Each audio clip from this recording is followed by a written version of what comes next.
What's going on, everybody? It's Kmplxity here with Triple XP. I figured we'd take a look at 10 brand new games that are either coming out or have already come out in 2025. Maybe we'll find our next adventure here. We are taking a look to try and see maybe we can find ourselves a brand new game that we could really sink our teeth into with the unfortunate situation that occurred with the Nuzlocke.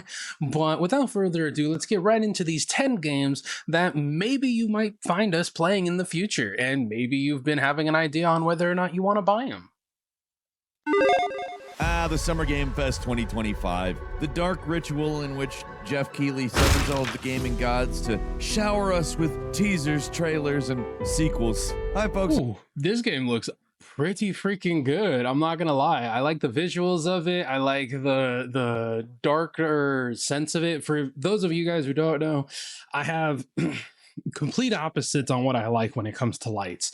I like the darker, broody, dark red, dark like like blacker, browner, very, very brutish colors. And then on the opposite end, as you could probably see by the layout, I also enjoy very vibrant lights as well. So if I could get both of those in a video game and it looks very smooth, I'm in love. It's Falcon, and today on Game Ranks 10 brand new games announced at Summer Game Fest 2025. At number 10, it is Code Vein 2. Hey, did you need more anime vampires in your life? If the answer is yes, we you're always getting need it. more. If the answer was no, you're still getting it. It's still coming. One way This or the game other. looks pretty badass. I guess it doesn't really matter what your answer is. Code Vein 2 is coming. So there's a new threat this time in the form of something called Lunar Rapacious. I don't know what the hell that is or means. I do know that it's somehow causing revenants of vampires to go mad and become monsters. It kind of looks like Final Fantasy slash what's that other game? Is it not Paranoia? Oh my god, I forget the other game name. Persona. It looks like Final Fantasy and Persona put together. Called Horrors. This time around, you're not a blank slate custom hero. Code Vein 2 brings us a protagonist, a bona fide protagonist called the Revenant Hunter. Chick. I don't really know to what extent, if you're going to be able to customize at all. We haven't been told, so if you want to spend 45 minutes customizing the eye glow again, what the hell is don't know that? if you're going to be able to. We'll see, though. This character's arc is guided by another character called Lou, a girl with the ability to rewrite history. So you'll be traveling across timelines, fixing turning points in Revenant history, and, well, trying to set things right, I guess. So this looks very like Devil May Cry Jr. That's kind of what it looks like. So the world is ending again. It's more complex. Time is involved, but it's still It looks anime really good. vampire hunting Souls-like action. At number 9, it's Wu-Tang Rise of the Deceiver. I guess Wu-Tang was just like, and they made a lot of games that sound like Wu-Tang Clan. Yeah, that's what I was thinking. I'm like, Wu-Tang Rise of the Deceiver. I mean, they weren't, I wouldn't really call them deceivers. They sold drugs and shit, but yeah. Oh, I thought this was a game about Wu-Tang Clan, protect your neck. Wolong and Wu-Chan, and why isn't there a Wu-Tang? I guarantee that's how this happened. I promise you, somebody in the Wu-Tang Clan was like, oh, I love the art style. I love this like painted game style, like art style. I don't know. I enjoy it. It's very reminiscent of like older games, just way more polish. And when I mean like older games, I mean like the old arcade style where you kind of have like the after image of the person while they move or slide or something. I don't know. To me, it's just nostalgic. I could be completely wrong on it. There's just to me, I just like that art style. there's no reason for us not to release a game if they're going to keep making games that sound like this. Anyway, Rise of the Deceiver is a fast-paced co-op action RPG. It is not a Souls-like. Again, it's fast. It's not based in parries. The emphasis is expression, teamwork, and of course, drip. It's not often I get to say the word drip with a straight face as Falcon the Styling Game on Bird. these hoes. I don't know. I love Wu-Tang Clan. Who doesn't love Wu-Tang Clan? If you know the Wu-Tang Clan, you probably love the Wu-Tang. Why wouldn't you want to at least try it? I mean, not gonna lie, my expectations aren't automatically super high for this type of a game, but that's... I will say though, typically with those types of games, they're very I don't want to say one dimensional, but they're oftentimes they're short stories. They're like arcade-ish style. They're not very like in depth. They're more so kind of just like plug play and like let your mind go. There was that guitar, the musical game one that came out not too long ago, and I mean, if they're good to play through, but generally they're not like super complicated. They're like combo maxer type games. It's more categorical as opposed to what we're looking at. Like, this looks cool as hell. I think I'm pretty optimistic about this one. The art At style looks number great 8, though. Atomic Heart 2 got announced. Yup, Atomic Heart 2. I actually really like Atomic Heart. Some of the stuff that people think is cringe about it, I like in a kind of What the hell? semi-ironic, but not really actually ironic way. It's a fun game. It's a little cringe in a weirdly charming way, at least to me. I'm happy they're doubling down on all of that nonsense. Obviously, Atomic Heart 2 is expanding on the stuff from the first. You got the cyborg glove stuff. You got weapons, melee, ranged. Is this like a dystopian game or something, or a future? Well, I mean, I say dystopian, but you know, look at this freaking massive city here. I don't know. It's just the way that they were like regenerating the whale and all that. Is it like a conservational type of game? I've never played number one, so I have no clue. Wait a minute, Atomic Heart. I think I remember that game coming out with the robots and shit. Obviously, I mean Atomic Heart, but like, anyways, well, maybe I'll explain more. Etc. I'm just psyched that they're making a sequel. Okay, that looks pretty cool. You can walk around with the skeleton, like with a Etc. I'm just psyched that they're making a sequel.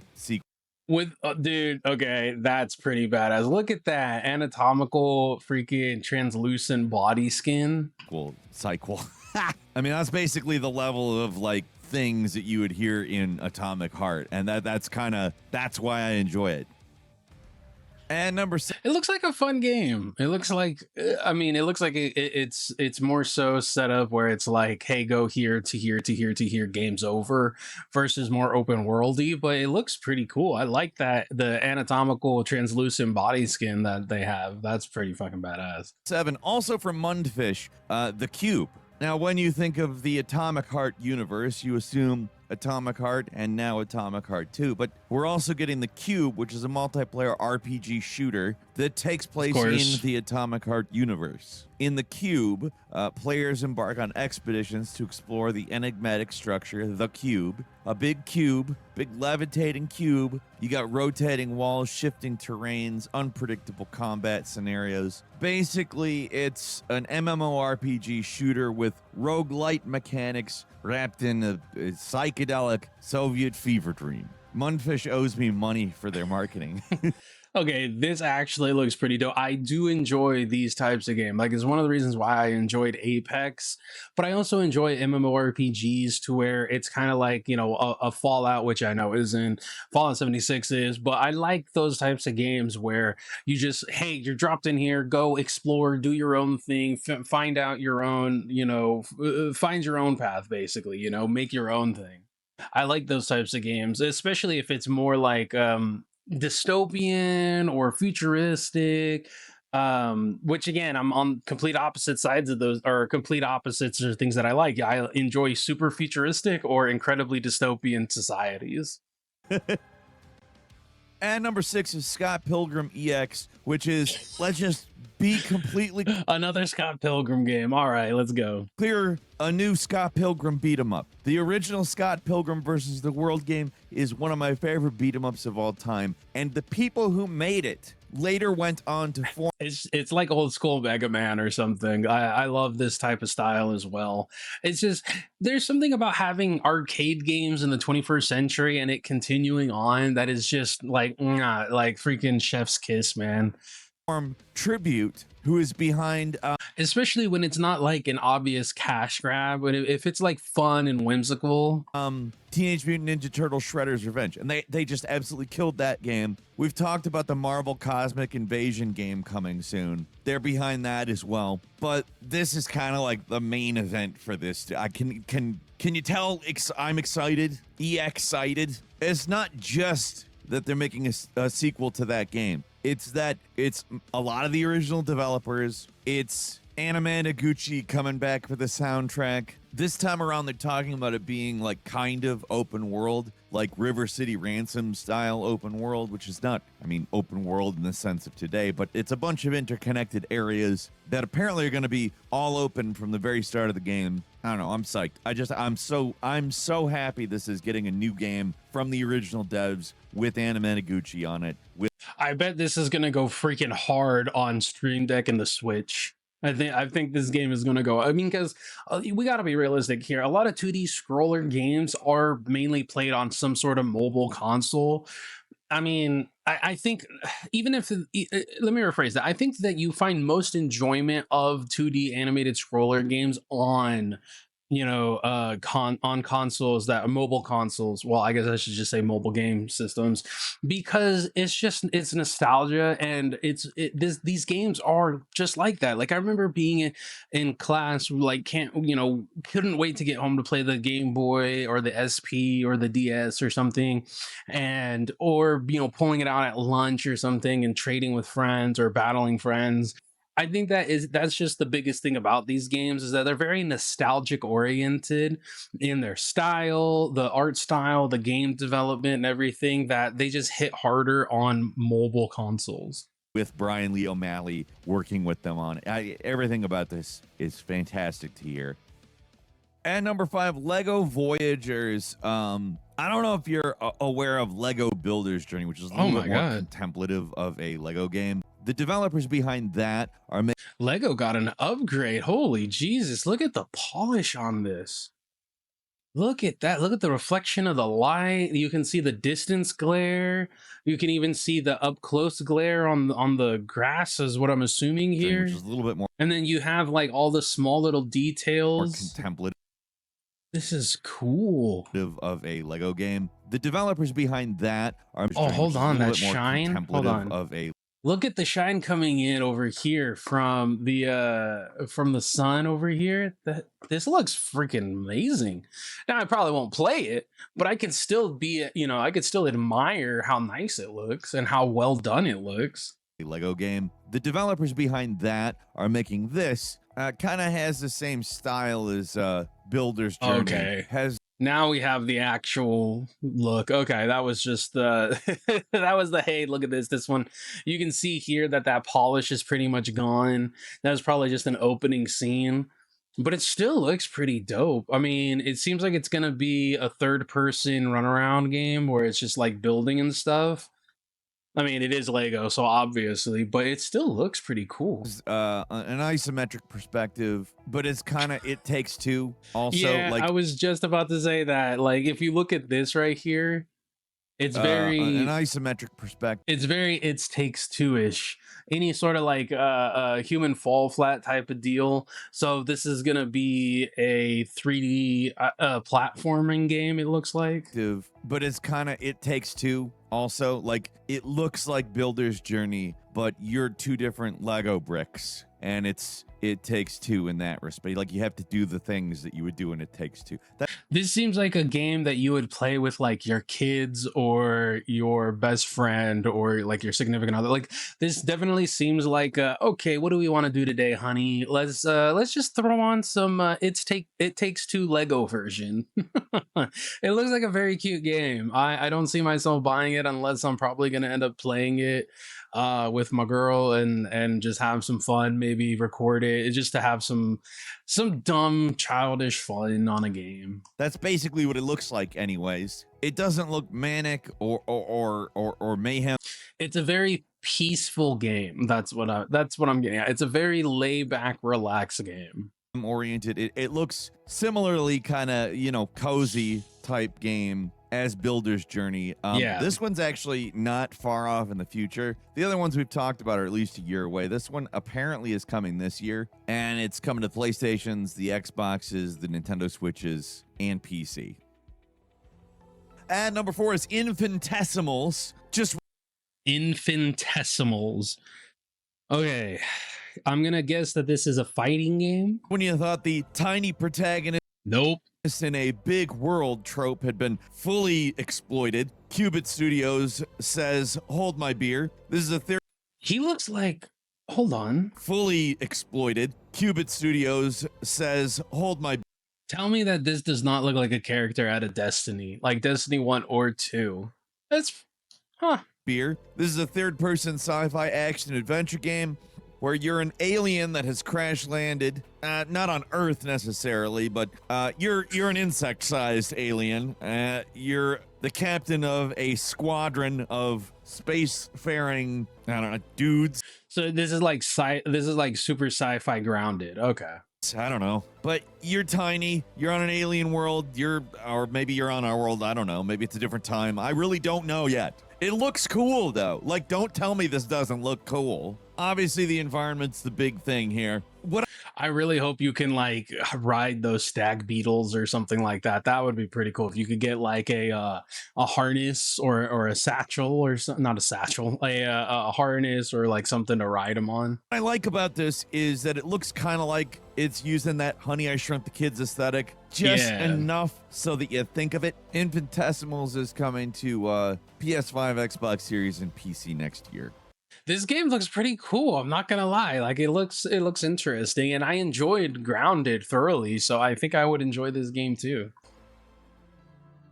And number 3 is End of the Abyss. Just when you thought your nightmares were safe. Just I think there's a movie called End of the Abyss. when you thought the indie developers were going to finally leave you alone, you could be safe. Just when you thought the Little Nightmares developers were going to leave you alone. Just when you thought they couldn't have possibly any more projects on the horizon. They're a small company. They can't possibly do more, right? An offshoot of former Little Nightmares developers called Section 9 Interactive comes with End of the Abyss. Haha. It's a top-down sci-fi horror adventure game where you play as Cell, a young combat technician investigating a facility that's got kind of a Dead Space vibe to it, kind of an exploration, kind of a survival thing, branching paths, hidden areas, gear upgrades, tense combat. I don't know, it looks like an interesting idea. And considering that the Little Nightmares developers aren't really combat oriented to have combat, like specific combat, I don't know, it looks pretty cool to me. Honestly, it looks interesting, but I'm not a big third person top or like top down view type of person, like gamer. I don't like arcade games that do that either. Or arcade style games that do that. I'm very much a first person shooter type of gamer, or first person perspective type of gamer. I don't Maybe I'll look into it, but just because of that, I might go without. Most likely go without. I just really like the vibe of it. It's kind of, I mean, I don't know if anyone else is going to agree with me, but it's kind of got that weird old Ghibli vibe to it, with some of the like robot-y, monster-y type things. I don't know, it's weird. It's a next year game, PS5, Xbox Series, PC, etc., etc. Looks cool. And number 2, it's Mortal Shell 2. Mortal Shell was a great Souls-like, if maybe a little bit limited and flawed. And see, now this is like absolutely the aesthetic I like. The dark, the black on gray with just the light, the smoothing brushing on the backside. Like that's absolutely, or not even smooth, the grittier, but it looks good. You can see a fish right here in the tree. I like this aesthetic a lot.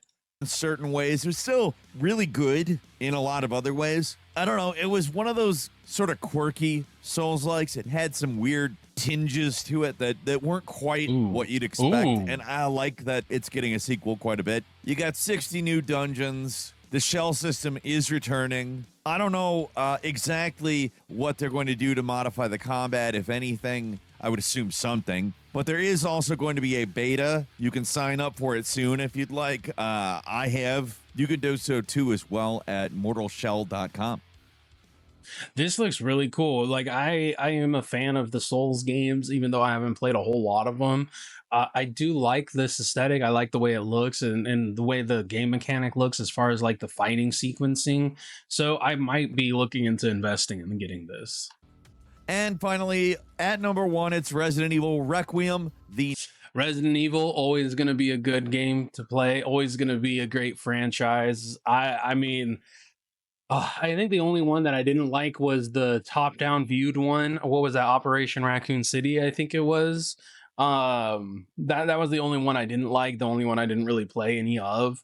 But I love the movies, love the games. They're so fun. I used to remember getting pissed off not being able to move and shoot, but you know what? It just makes the game that much harder. And if you're anything like me, you enjoy a little bit of difficulty and banging your head against the wall until something until something works. The ninth mainline Resident Evil game. We don't really know a whole lot about what this is, but we do know it takes place in a post-nuclear disaster Raccoon City, which is, I am all about that.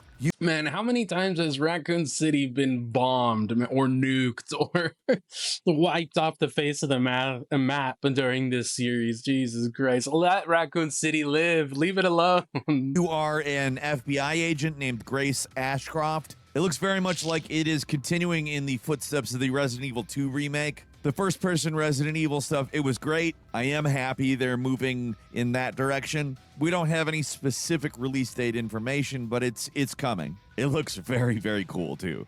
I do have some bonus stuff here for you. These weren't necessarily freshly announced at Summer Games Fest 2025. They're not new, but they are very cool. I think definitely worth at least some hype. Stranger Than Heaven, RGD Studios noir time machine. Ryo ga Gotoku, the Like a Dragon / Yakuza people. I love a noir game. I love the noir effect. Like, look at, you got like you have all the newer neon lights, but you have that grit noir, dark toned contrast with the smoke going up.